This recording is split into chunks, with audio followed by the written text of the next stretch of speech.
What's up, everyone? Welcome to Program Your Remote. Today I'm going to show you how to do a cabin air filter change on a Kia Soul. This is a 2010 here, but it will be the same on a few different years. So the only tool you're going to need to do this is a Phillips head screwdriver. And with that screwdriver, the first thing we need to do is remove 8 screws. The first 3 are going to be located up under the glove box. Here, here, and here. And then if we go ahead and open the glove box, there's going to be 5 more in here. Right here, right here, right here, here, and here. So we have our 5 in the glove box, our 3 up underneath. I'm going to go ahead and remove those 8, and then I'll check back in the next shot.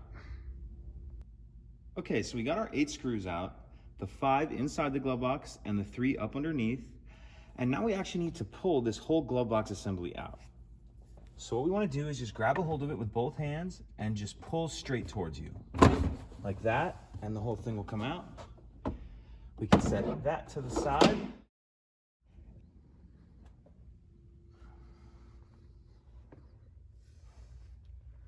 Okay, so we're looking up in the area where we just took the glove box out of. And this item right here is going to be the door to the cabin filter. So you just want to unclip it and let that come down. And now we can see our air filter right here.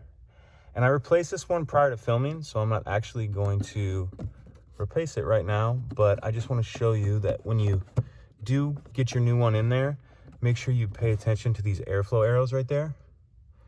You want those airflow arrows pointing diagonally towards the driver's door on the ground.